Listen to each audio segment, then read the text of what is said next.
By the way, today's Gemara is this whole parak.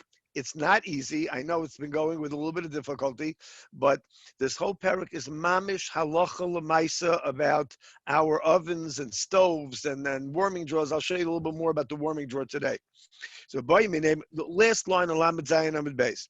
Reb Chia bar Abba. Now, it doesn't say who asked him, so it seems that in the yeshiva, they asked Reb Chia bar Abba the following shaila. So, this shaila is going to lead us, let's go now to Lamed Ches Amud Aleph, today's daf. It's going to lead us to the basic shaila of when did the Chacham make gzeirus about chazara, that means again to put something back on the flame, and shehiyah, to leave it on the flame. So if you remember, today I mentioned this yesterday, but today's Gemara explains it.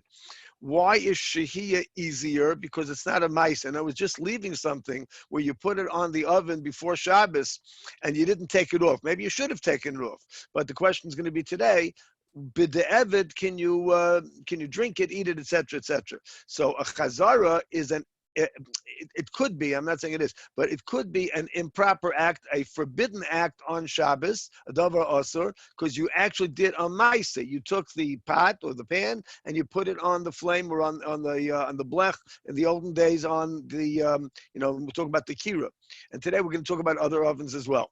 So the question is, when did the Chachamim make a gzer? So let's go to the first line on Lamed Ches. Shachach, this was the shaila that they asked Reb Chia bar Abba. We'll see what he answered or didn't answer. So so let's say somebody forgot. He actually did forget. He didn't do it on purpose. Later on, we'll see that we're worried that people are going to lie, that they're going to really put it there on purpose. Then they're going to say, "Oh, I forgot," which is human nature. So so if somebody forgot the ktera on the kira, on the type of oven that we're talking about, and it got cooked on Shabbos. I'm sorry, just 1 second, please. All right, I thought there was another thing going on in the other room, a little bit loud. Okay, so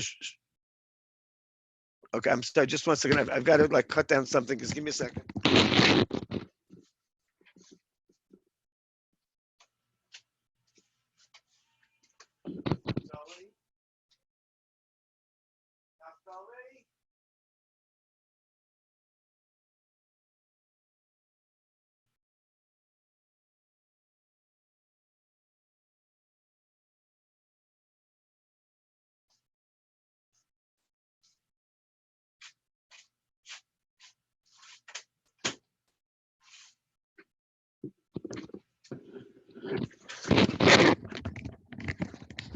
Hello, I'm sorry. There was a competitive Zoom going on upstairs. All right. So now, so let's say somebody forgot that pot on top of the. It seems like it's on top of the al-gabi. Al-gabi does not mean inside the kira. Remember, the kira has a component we could put it in, and it's right on the fire, or it has where we explained yesterday that you can hang it from the top. So now the shaila is, so can you do that if a person did it? Not can you do it lechatchila, but shachach ubishlo b'Shabbos ma'u. So ishtik v'lo'amalu v'lamidis. So Reb Chia bar Abba apparently either didn't have an answer, or he didn't want to give them an answer. We'll soon see what it is. L'machar nafak darish lahu. So the next day, when he was giving the shiur, so he said the halacha. It seems very, very ambiguously. Hamavashlo b'Shabbos b'shagi yochel b'meizel lo yochel. So he said if somebody cooked on Shabbos and it was a mistake, he didn't mean to do it, so then he can eat from it, apparently, even on Shabbos, but if he did it on purpose, he can't eat it. So v'lo shna, and he said, this was his final 2 words, and it makes no difference. So, well, what does that mean? It makes no difference. Makes no difference. Does it mean that you can never eat from it? And even if a person just forgot, or you can always eat from it. So since he didn't, so the Gemara, he didn't explain. The Gemara says, "My v'loishna." What does that mean? And the Gemara explains, Rabbi Yosef Damri Tarbayis. There was a machlokes lehetera. So there were 3 different Amoraim that weighed in on this. Rabbi and Rav Yosef both said the same thing, and they said that it's mutter. In other words, that In both cases, we say that if a person did it on purpose or if he didn't do it on purpose, so apparently we're going to be lenient, we're going to be mekel. So a vashlu the kovid maisa. So why? It's only when a person actually cooks. So b'mezid lo yoichal. So if he did it on purpose, you're not allowed to eat it. Avahid lo kovid maisa. But over here, what did he do? He left it on the oven. That's called shehiyah. It's not called chazara. So b'mezid nami yoichal. So he can eat from it. So that was Rabbi and Rav Yosef were both willing to be very, very mekel, to be very lenient. Rav Nachman bar Yitzchak Amar Isura. Rav Nachman bar Yitzchak said that no, that we're going to be machmir. And what Reb Chia bar Abba meant by loishna is mevashlu arume, that if a person, let's say, he left it by accident. So we're not worried that a person is going to actually be mevashel. He's going to cook on purpose on Shabbos because that's a deraisa. So therefore, b'shoigi yochel, if he did it by accident, we can eat from it. Aval haida asli arume, but when a guy just leaves it on the fire from Erev Shabbos, he doesn't feel like he did anything wrong. So b'shoigi namali yochel, so then he can't even eat from it, even if he did it b'shoigi by accident.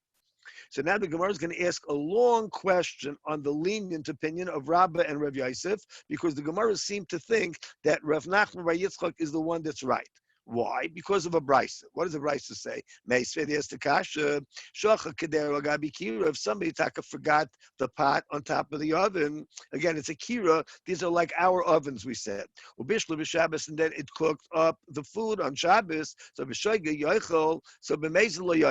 he can eat only if it was an accident. He forgot it.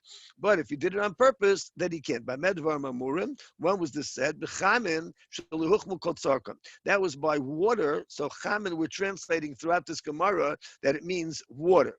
In the modern terminology of especially Sfardim and in Eretz Yisrael, chamin means cholent. But we're not going with that. I just want to, clarify. So bechamin, right? We're going to say chamin, so it doesn't sound like the cholent. Bechamin, by hot water, which it didn't ever boil up. So, but let's say there's a food that did not really cook. It's not really completely edible. So that's the case over here. But on the other hand, if the water was cooked up and the water was already, it was bubbling, the tafshel shabishal kol tzarkai, and the food was completely edible. Doesn't matter if you did it by accident or on purpose. It's mutter. Rabbi Yehudah says, "Chamin shuchmu kol tzarkan mutar." If it's the water and the water was heated up and it was a hot water, you could have a tea or a coffee. So then it's mutar. Why? Because if you cook up water more than it's necessary, so you lose water. It condenses, it boils up, and then you have less water. So what we're trying to explain over here, mitztamik viralo, means not like food. Food at some point it becomes inedible, but the water just cooks out. So v'tafshel shabishel kol tzarkai also. So on the other hand, food, but let's say it was cooked and then you leave it on the fire. So since mipnei shemitztamik v'yafaloi, very often like a cholent, the more you cook it, the better it gets. V'chamitztamik v'yafaloi, and anything that gets better could go in kruv. So now we're going to give examples of things that get better. So cabbage, the more you leave it on the fire, the better it gets. Poilin is beans, and basa tarif. Basa tarif means like little pieces of cut meat. Asur, so all that is asur because the more you leave it on the fire, the better it gets. But anything that's going to get worse and worse, so then we're not worried. Why are we not worried that somebody's going to do it on purpose? Because it makes it worse. Why would anybody even do that? Not because it's from, but because it's practical, right? Now the Gemara says we still haven't proven that Rav Nachman bar Yitzchak is right and Rabbi Rav Yosef are wrong. Now the Gemara comes to prove its point. Katani Mia, so in any case, what do you see? That if something is not completely cooked up, so then you can eat it, but not if it was done on b'mezid on purpose. So, but the problem is that Reb Chia bar Abba said that we don't make. He said loishna. He said there's no distinction between if a person did it on purpose or not. So now the Gemara says so. How does this work well? According to Rav Nachman. So according to Rav Nachman, it's not a problem. Why? Because kan kodem gzeira, kan lach gzeira. Now we're soon going to see that the Chachamim made a gzeira. What was the Gzera? They made a decree. The Gemara is going to explain. I'm going to give you a mashal from Corona, if you don't mind, just so we shouldn't forget about our brothers and sisters that are still suffering. El Rabbi Rav Yosef Damri Lehed Bletera. But according to Rabbi and Rav Yosef, that they said that it's mutter. So wait a minute, what's the case? If it's before the Gzeira, so b'mezid they always said that it was forbidden. And but if it's after they made the Gzeira, they were afraid that people would do something on purpose, and they would say that it was by accident. They would do it b'mezid, and they would claim that it was b'shaygig. So after the Gzeira, they made a Gzeira that shehiyah is always chazara, rather not shehiyah. Chazara, putting back is always asur. Gemara says kasha, so that's taka good kasha on Rabbi and Rav Yosef, and it seems to prove Rav Nachman by Yitzchak. So now the Gemara wants to know what exactly was that zera. My zera, what was the zera? So the Amar of Yehudah bar Shmuel, Amar of Baba, Amar of Kahana, Amar Rav. It really went back to Rav. Originally, before they made Xeris, they didn't make any decrees. So what was the rule? If somebody cooked, he made a mistake. So then, okay, made a mistake. We're not going to penalize him for that. And the same thing would happen if somebody forgot and he left it on the fire. Mr. Rabu, Mashin, but then B'mezid. So what happened was like this: Mr. Rabu, Mashin, B'mezid. People started to do it. B'mezid. In other words, they left it on the fire on purpose. V'oimrim, and they said they were smart Alex. They were liars. Shchechamanu, we forgot. So then they said, okay, guys, forget about it. Even if you claim that you forgot, we don't believe you. And even if you're b'shaygeg, we're not allowed to eat it. You're not gaining anything from it. You can't eat it on Shabbos. So now the Gemara says, let's take a look. Kasha du Reb Meir, Radu Reb Meir, Kasha du Reb Yehudah, Reb Yehudah. It seems to be a contradiction in both. Why? Because in this Bais, what do we see? The Reb Meir says you can eat the tafshil, that's the hot food, and you can eat the chamen, the water that was cooked up. But when we quoted them earlier, right? So when we quoted Reb Meir earlier, so he said that he's only matir the hot water, he was not matir the tafshil. And Reb Yehudah said that even if the tafshil was left on the kira, so it's also asur, because we say mitzamek v'yafalai, because since it's going to get better and better, so a person might shovel the coals and he might want to make it better and better. So the Gemara says, no, it's not a contradiction. So in other words, even Reb Meir holds that only that lechatchila you shouldn't leave cooked food unless you did gora for katum, unless you got rid of the coals. But if you did, so Reb Meir holds it to mutter. Reb Yehudah nami lekasha. There's no stira in Reb Yehudah. Why? Can be grufa ktuma. If it's grufa ktuma, in other words, they got rid of the coals, we have nothing to worry about. It's mutter. Can be shein grufa ktuma. But if this was a kira where you didn't get rid of the coals, so then it's us. So the Gemara asks in Yushaila, Ibailahu, Ovar v'shoho mai. Let's say a guy left it on the kira and he didn't get rid of the coals. So mi kansu rabbanan oiloi. So this is a very difficult line in the Gemara. Why? Because it seems like, Rashi also struggles with this, because Rashi says we're talking about a guy that left it on the fire, because it says over, he was over. So, but didn't we say before that according to Reb Meir, if it wasn't cooked before Shabbos, so it's mutter, and according to Rabbi Yehudah, even if it was completely cooked, it's usher. So what exactly is the Gemara Shaila? So there's a lot of discussion in the Bais. If we have a chance, maybe we'll go into it later on, but I want to make sure we finish the daf. So now let's go further, where it says Tashma, let's bring a raya. What's the raya? The Amar Shmuel bar Nosen, Amar Reb Chanina, he said like this, one day, Rabbi Yossi was going to visit the city of Tzipori. That wasn't his city. So this was on Shabbos. He was there for Shabbos, and he saw there was some hot water that had been left on a kira where they did not get rid of the coals. And they were giving him a nice here. Oh, they said to him, Reb Chanina, right? Reb Shmuel bar Nosen, rather. This is, he said the name of Reb Chanina, but he was telling the story of Reb Yossi. So they offered Reb Yossi a nice hati, and he took it, right? So, he didn't say it's also. So then they also brought him beitzim mitzumakos, beitzim, however you like to pronounce it, that had already shrunk. Shenishtahu al gabi kira, the eggs had shriveled up, they were shrunken. The asalahen, and then he said is asur. So Gemara says, my level oyster Shabbos. So when he said it's usher, so didn't he mean that he said it's usher on that Shabbos? But that means that what do you see from over here? That it's you're not allowed to benefit from the eggs. Gemara says, "Lo, the Shabbos haba." Now he said like this: it's usher to do this again the following Shabbos, but he didn't say that it's usher. He just said, "Don't do this again." So now the Gemara goes into what happened. So doesn't this seem to imply that eggs, the longer you leave them on a fire, the better they are? So Gemara says, and yes. And by the way, that's why we're not worried by eggs. If you're interested, we're going to get into in a moment if a person should eat eggs, like I'm at Tzvi, if you should eat eggs on Shabbos. There's a thing about eggs we're going to discuss because eggs is a meichel avelim. We give avelim loyalenu. We give them a hard-boiled egg and a bagel. You just ate it by the Suda, by the Seder. By the Seder, right, eggs exactly. In salt water. I think we did it because that's my minig also. My minig is to have an egg. My minig I don't know why I did it, just because my father does it. I'm going to tell you l'chayra why your father does it.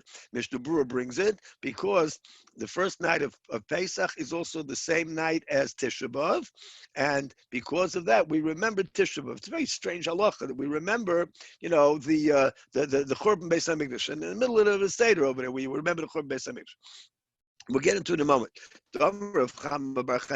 Because he said, so the question was, is this really true that eggs, the more you cook them up, the better they are, and therefore we're worried that a person is going to shovel the coals around and he's going to want them to be cooked more. So how do we know this? The the Gemara said, yes, it's true. One time, Rabbi and I were staying in the same place for Shabbos. And they served us a bunch of eggs. They were so tiny, they were like crab apples. They were like very, very small apples. And we ate a lot of them. In other words, it sounds like that they were very good. So you see that eggs, the more you cook them up, even though they shrink, the taste gets better. Now you have to eat a whole bunch of them in order to really be satisfied, to be satiated. But they get better. So that's why we have to make a gzeira on eggs. Now let's go a little bit further. What do we learn in the Mishnah? Af machzirin, that you can even do chazara. And the Gemara says, what is this case all about? Rav Sheshes, l'divrei oimer. So then we have to turn to Amud Beis. L'divrei oimer, machzirin afilu b'Shabbos. So according to the one that says that you can even put them back on Shabbos, so afilu b'Shabbos. So Beis Hillel holds that with a kira, you can return them even on Shabbos. And the Gemara says, "V'af Rabbi V'af machzir afilu b'Shabbos." Rabbi also holds like that you can put it back on Shabbos. How do we know? Rabbi said, "Pamachas." Now you'll notice all these cases are actual stories about different Tanaim and Amoraim that ate this stuff. It wasn't a theory, and it's going to become very important in a few moments. One day we were sitting at the great Reb Chia. The great Reb Chia was the son of Rabbi, apparently. He was the famous Reb Chia. And what were we doing? So they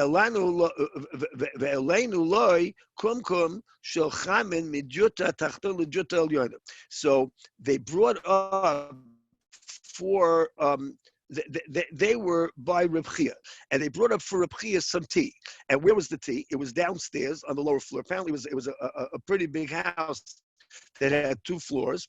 And don't forget, Rebbe was very, very wealthy. In those days, a house with 2 floors was like a millionaire, a million rich person, which is as the Rome, as Antonina. So anyway, so this apparently his son, but it's not so clear. But anyway, it was Reb Chia. So what did they do? They brought up a kumkumus. What is that? That's like a tea kettle of chamin, of hot water, mijuta tachtana, from downstairs, lejuta elyoina, to the upstairs floor. And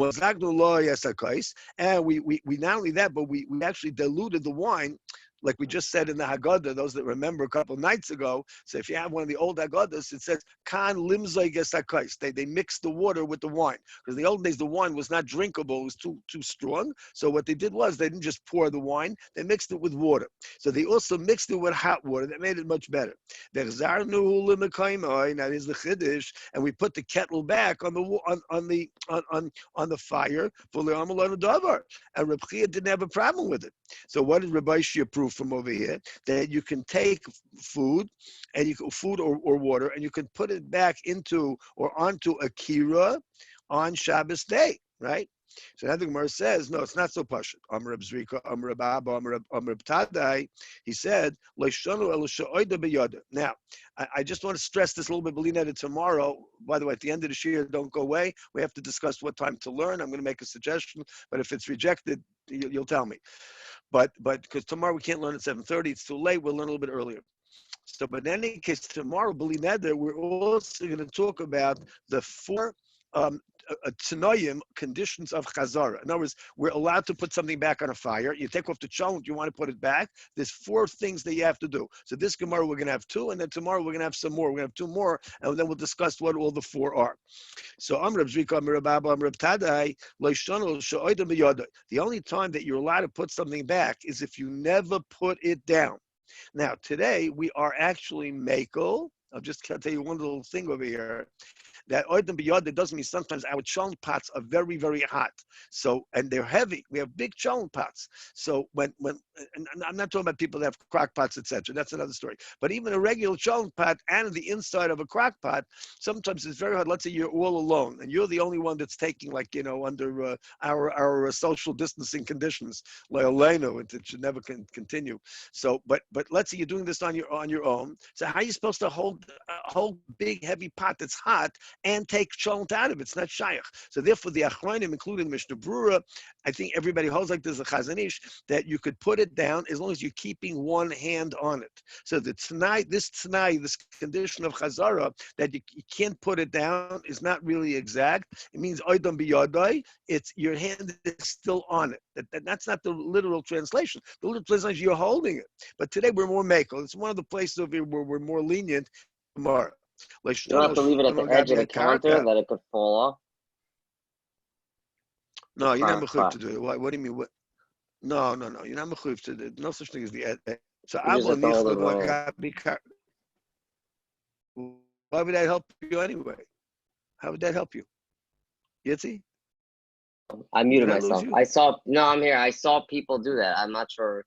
I thought it was something that it's like you're not. I have no idea why. It's sort of like you're holding, because it's sure. like you're holding it because it could fall down without your weight on it. So instead of holding it, you just leave it at the edge of the counter and put one hand on it. That's totally not necessary. I mean, I don't know whose chumrah that is. I hope I'm not insulting anybody. But in halach, it's totally unnecessary. In other words, all you have to do is keep one hand. Let's say your left hand if you're a righty. Keep your hand on it, and then you scoop out. Now, the theoretical way when there's a whole mishpacha together is that one guy holds it and the other guy scoops it out. That's really what the Gemara said over Oidam biyadai. But you're not mechuyev to do that. You're mechuyev only to keep one hand on it. Okay, let's go further. But once you put it down on the ground, it's us. And I want to show you a Rashi. Very fascinating Rashi. So what are we talking about over here? That if you put it down, so then the shehiyah is over, right? Isn't that what we're talking about, shehiyah? Look at the strange Rashi. Rashi says, top Rashi. The same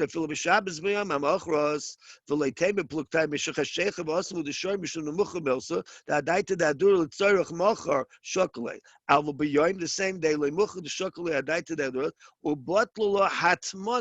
so all of a sudden, Rashi switches the terminology. They were not talking about shehiyah, leaving it. Rashi says that the hatmana is finished. It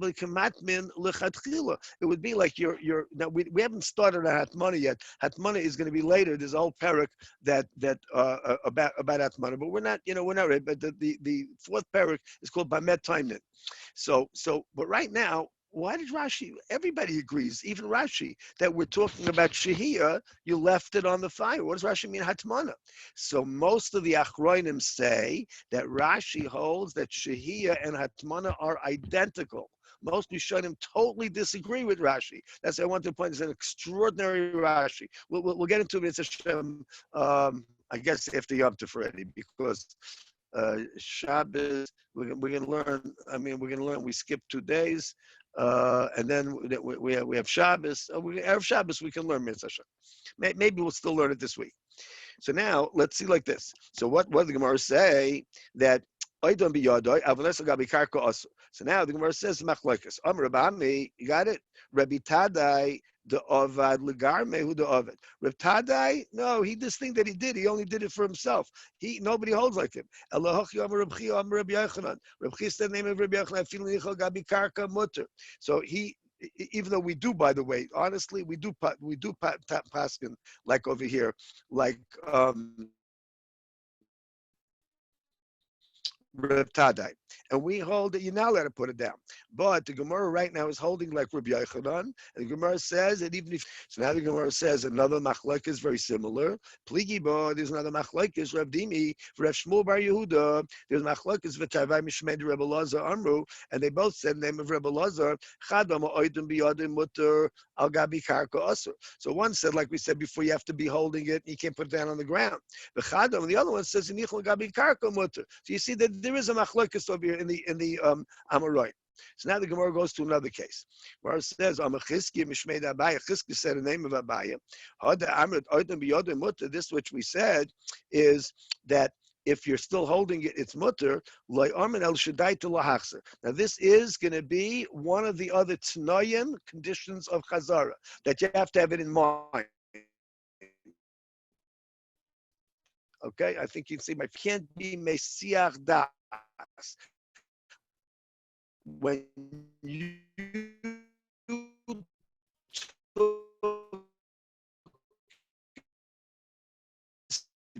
and you forgot, according to this opinion of Chizki, name of Abaya, you would not be allowed to put it back. You took off the cholent and then somebody distracted you. Or, the usual case by a woman is that the baby was crying or something, or you thought that the baby was in danger, and you forgot all about the pot. So if you're honest and you say, oh, I forgot, I really wasn't planning to put it back. So according to Abaya, you did not fulfill one of the Tnoi Chazara, and you didn't have it in mind, and you can't put it back anymore. You're done. So again, what did he say? So only if you were planning to put it back. But if you didn't, when you took it off, you didn't plan to put it back. Like, I'll give you a mashal. Let's say, this is not such a fancy example.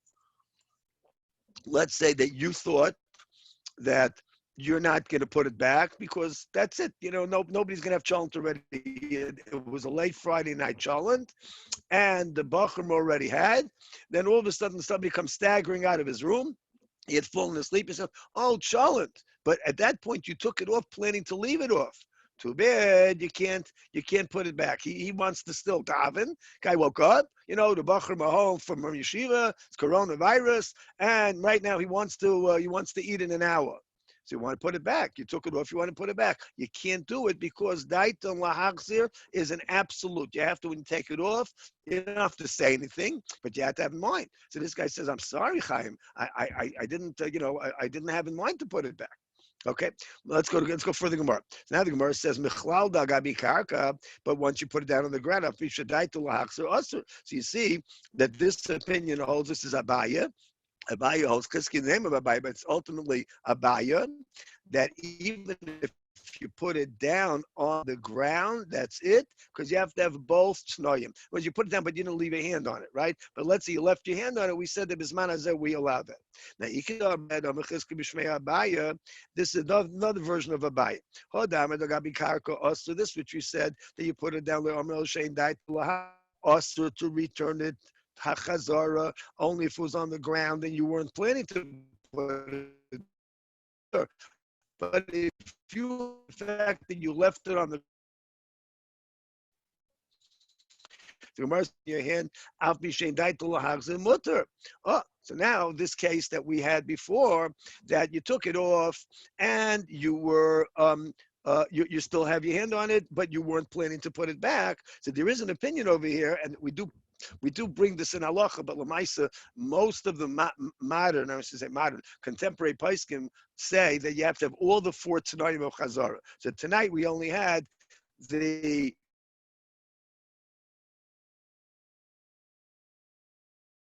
that you planning to put it back. Now, by Rabbi Yirmiyah, if you remember throughout Shas, those that we've been learning together for a long time, Rabbi Yirmiyah is famous for his hypothetical questions, and sometimes they're so wide, far-fetched, that one time they even kicked him out of the Bais Medrash. There's a Gemara like that, because they said, come on, Rabbi Yirmiyah, even for you, this is very far-fetched. They managed to throw him out of the Bais Medrash. But most of the time, it comes out that it's such a good shiur that they don't have an answer, and it's a teiku. This is one of those examples. By Rabbi Yirmiyah told him, "B'makol mahu." What if you hung the pot either like on a peg, on a some kind of a hook or something like that? Now you didn't put it on the ground. What if you put it on the bed? So then the shaila is this considered to be, it's a break, like Rashi said, a break in atmana, but we're calling it chazara. It's a break in the chazara, and you can't put it back, or no. So that was Rabbi Yirmiyah shailas. But Rashi picked up on Rabbi Yirmiyah, and he said, oh, another one. Pina mimechem lemechem ma'u. What if you took the water from one of the teapots, and you put it in the other one kettle to another? So can you put it back or not? Or is that like putting a new thing on the stove, on the kira? Teiku. So nobody resolved either Rabbi Yirmiyah shilas or Rav Ashi shilas, and then there's a machlokes in the poskim how we pass. Okay, let's go to the next Mishnah.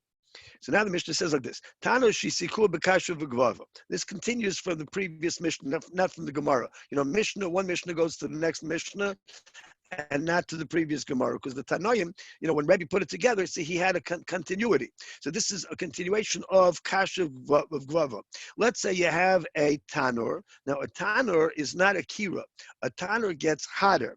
So just if you take a quick look at Rashi, Rashi says that this is the rule. It comes from the Gemara later on, that there's a kupach. That's going to be another kind of a thing. It's built like a kira. It's as wide, but it's square rather than the rectangle, and it can only hold one pot, whereas a kira holds 2 pots. So whenever something only holds one rather than 2, that one pot gets hotter than the other one. So it's hotter than a kira, but it's less than a tanur. So now we're talking about over here like this. The tanur is not a kira. Tanur shisikur b'kashu v'gvava, and they heated it up with these things that straw and stubble never makes. It never makes a coal. And there shouldn't be a problem of lo yechdas hagacholim, because there's nothing to shovel. So what's the halacha? The Mishnah says lo yitain bei mitocha bei me'agabav. So you can't put food either inside this thing because it gets very hot, or on top of it. However, a kupach, remember we said that a kupach is built like a kira, and it's hotter than a kira, but it's less hot than a tanur. The Gemara is going to say it later on, but I'm just taking that right now from Rashi. So kupach shesiku b'kashu v'gvava hareza kikirayim. So kupach that was heated up with the straw stubble, it's like a kira, begefes of eitzim. But on the other hand, betanur, if let's say you heat it up with something that can create coals, so then it has a din like a tanur, and if it has a din like a tanur, it gets very, very hot, and we have to be machmir, because anything that gets super hot like that, we're machmir. Rabbi, what makes it? What's more is it more the size or the heat? What's the deciding factor? It's all about the heat. The size over here is that if it's big enough to hold 2 pots, so neither pot is going to be as hot as the other oven that only holds 1 pot, because it's contained. The more contained it is, the fire goes up and it heats up that one pot. So it's all about the heat, which, by the way, is going to get us into warming drawers in a couple of minutes, all right? Before we finish, we'll do warming drawers. Now, tanur shisikua. So what does the Gemara say? Let's say you had a tanur. Not again, the name of the parak is kira, but now we're talking about a tanur. It's a different type of an oven. So a tanur shisikua. So let's say So we said like this, that the Mishnah that had just said that a tanur you can't put food inside of it or on top of it. So Sover of Yosef Lameimar, so Rav Yosef wanted to say toicha mamish. When we said inside of it, mamish means to put inside. There was like a door on the bottom, and you put food on top of it, inside of it. Al gabov mamish, and when it says on top, it means on top. Avalismach shapradami. But to put it next to it. Remember yesterday we gave the example that let's say you have a range top, and right next to it there is like a formica. Formica is hard to kasher, but let's say you have mamish granite, a granite countertop, and you put down the pot over there, and the pot's going to get hot from the tanur, but it's not on, it's not in. So Rav Yosef wanted to say that that's mutter. So the Gemara is the kasha, and Abaye is Rav Yosef the kasha. See, and by the way, Abaye was a Talmud of Rav Yosef, but he challenged his Rabbi anyway. So he said, "Look at this kupach." Now again, kupach we said before that a kupach is hotter than a kira, but not as hot as a tanur. So kupach shisiku b'kasha v'gvava hareka kirayim. We treat it like a kira. Begafis of eitzim hareka tanur. But if on the other hand it does create, it has the kind of fuel that creates coals, then we're worried for us because you might come to shovel the coals, and then it's us. So the Gemara says ha b'kira, but if it's a kira, it sounds like the Gemara says that if it would be a kira, so then we would say Habikira shari, but if it's a kira, it's mutter. It's going to say my skin. Why is it mutter?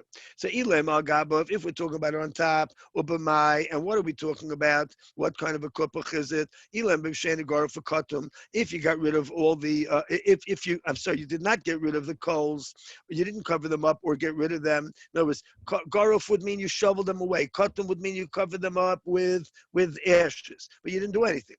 Elakira ki ein a group of ktuma gabov mishari. So we're going to say, wait a minute, we're talking about a kira, and you didn't do gar for katum, so you're not allowed to put anything on it on Shabbos. Of course not.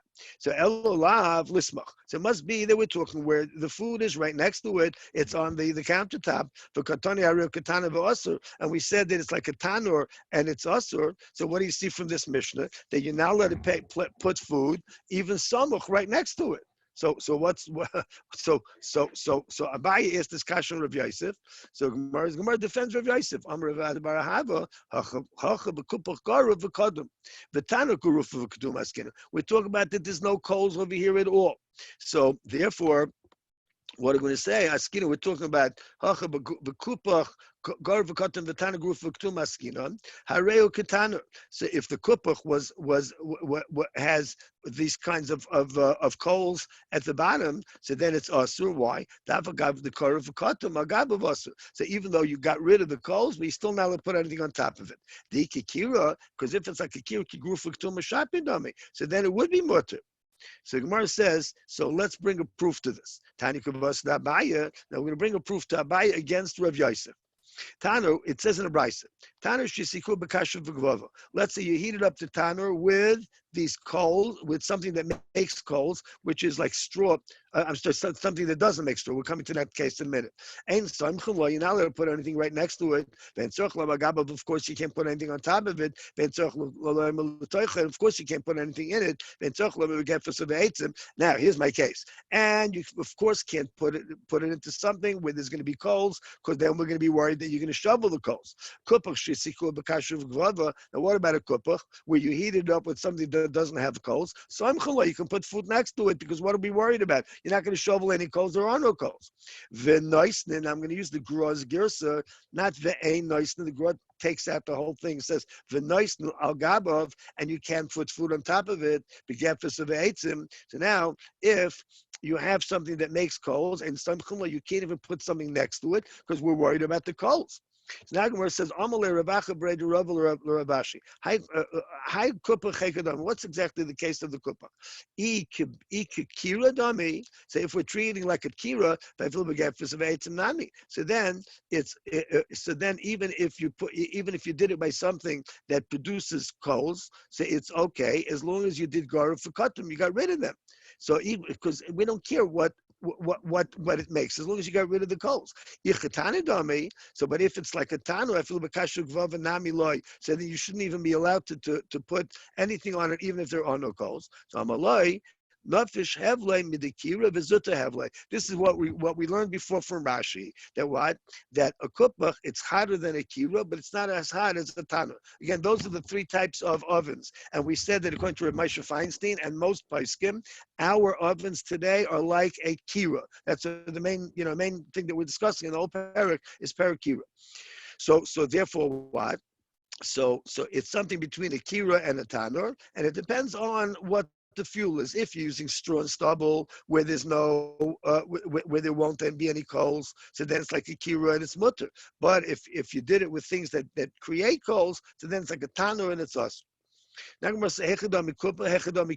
What exactly is the difference between these two things? So now finally we'll have the answer. A kuppah is square and there's only room for one pot. It's a rectangle and there's room for two. So now the Gemara says, I'll prove to you that that's the way that these things are. Rabbi, we learned this in the Mishnah, not a Mishnah here, but it's a Mishnah in Kalim about Tumah. Let's say you have a kira and it was split. It was cut down the middle, and the question is, did it lose its tumah? It was an oven that became tameh, and now usually a kli that's broken loses its tumah. So it depends like this. So if it was split lengthwise, it becomes tahor because you can't do anything with it anymore. It's not going to hold any kind of a pot. But l'rachba, but if it's split it in the width, so then it's still tummy because each half can hold a pot. Kupach bein la'arka bein l'rachba tar, but a kupach which is smaller, and if you split it lengthwise, say it's tar because it can't hold a pot. So what do we see from over here? That a kira can hold two pots, right? That was the name of our parak. We said at the beginning that it holds two pots, but a kupach by definition can only hold one pot. Okay, I think we should learn the next Mishnah so that tomorrow Mitzvah we'll be able to start from the Gemara. So let's see the Mishnah. I'm saving also a couple of minutes for the practical halacha, but I think we have time. Now, a nice beitza or beya b'tzad hamechem b'shul shetizgalgal. Let's say that you have an egg, and all you want to do is to like roast it a little bit, like we did for the Seder. So just as a reminder, Rabbi say, at the Seder, just a little while ago, we had the Zroya, which is in memory of the Carbon Pesach, right? Zroya Netuya, Kodesh Baruch Hu's outstretched arm. And we also had the egg, which was in memory of the Carbon Chagiga. Carbon Chagiga also had to be roasted. So we roasted the egg a little bit. Everybody had the egg that looked a little bit blackened or something. So it was roasted. So now what did they do in those days? They sometimes roasted the egg just a little bit. It's called shetisgalgel, because an egg that is completely raw, it doesn't roll. But when you roast it a little bit, it'll roll. Not that you want it to roll, but it will roll, and that's what it's called a beitza shemizgalgelis or mishmizgalgel. Now, but what you can't do is you can't make you can't break it open and fry it. You can't have an omelet or what's it called? Scrambled eggs, right? Can't have that. For Rabbi Yossi, so even though you're putting it into sudarim, you can't break it open and fry it on like a piece of wool or linen, a scarf, for instance, or something like that got very hot. It was sitting in the sun, and now it's so hot that it'll roast an egg. Rabbi Yossi says it's okay on Shabbos. So this we're going to get into B'lineda tomorrow. The whole idea of something that is connected to heat, but it's not a direct source of heat, because the source of the heat over here is the sun, and this comes to something that's bomina shemesh, right? It's only secondary heat.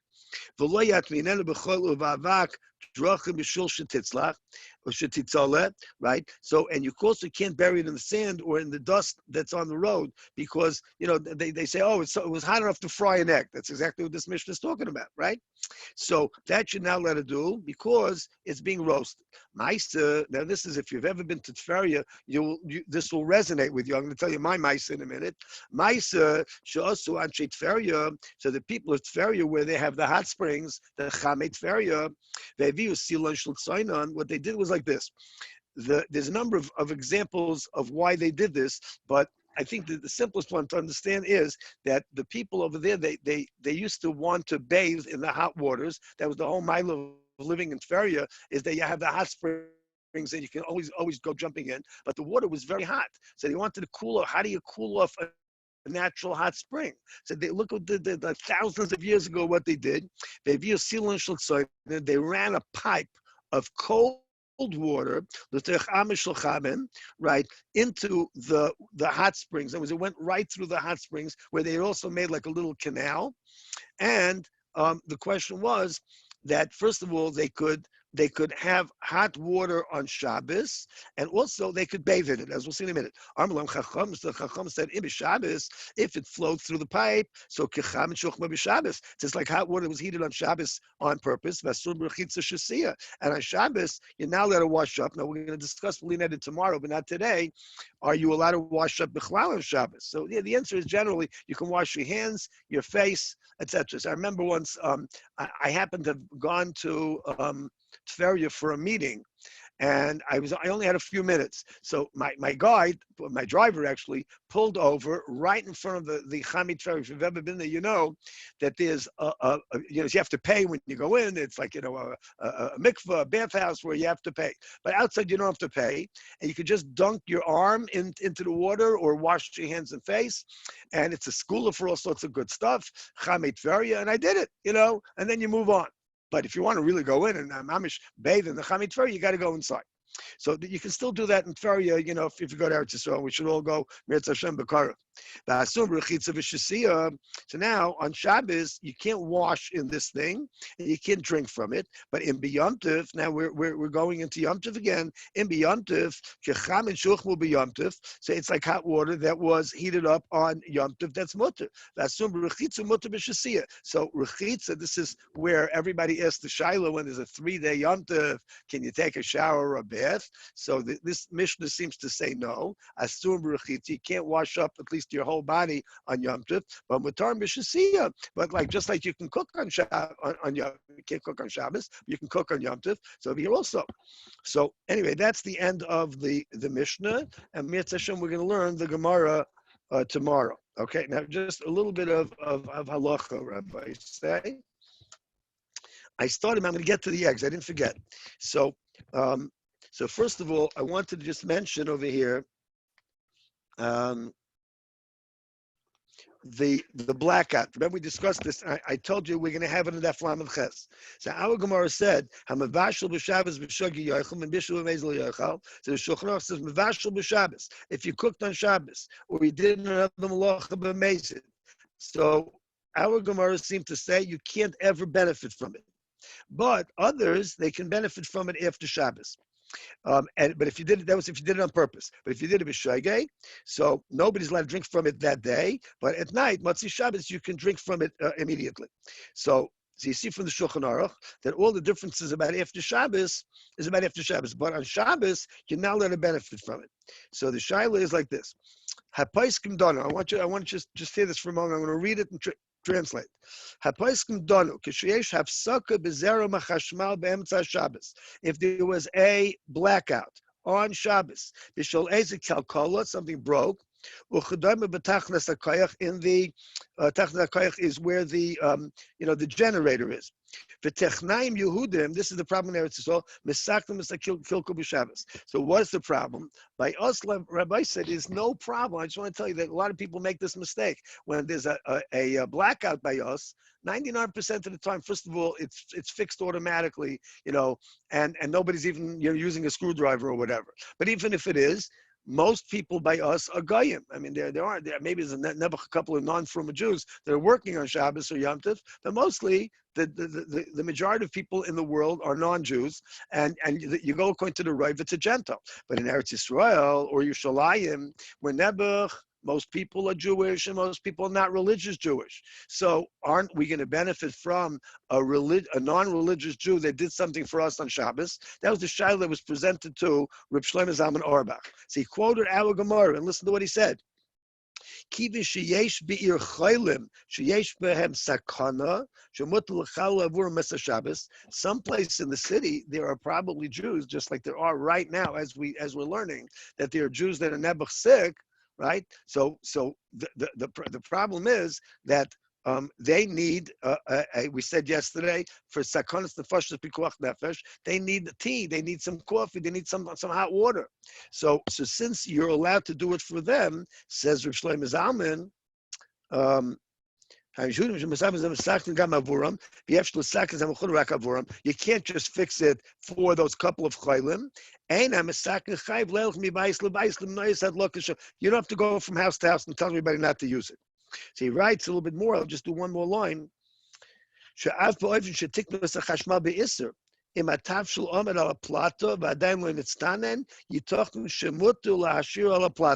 he says that, let's say, for instance, even in the worst case scenario, that a Jewish technician went and he fixed it, he wasn't supposed to fix it, nobody wanted him to do it.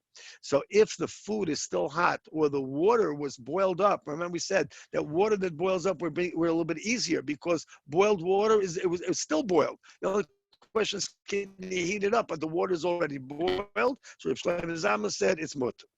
Now, I'll just tell you the last thing. What about eating eggs on Shabbos? What is there an Inyan? Not an Inyan. So the Likutei Ma'arich, I was just talking about this because I'll tell you what the Shiloh was. This is not Negay anymore, but I'm just curious if anybody heard this. We had I've been telling you about our rabbinic phone conferences. Imagine, by the way, listening to 50 rabbis talking at the same time on the phone. It's not a pretty sight or sound. But we're always like, we're trying to yield to each other.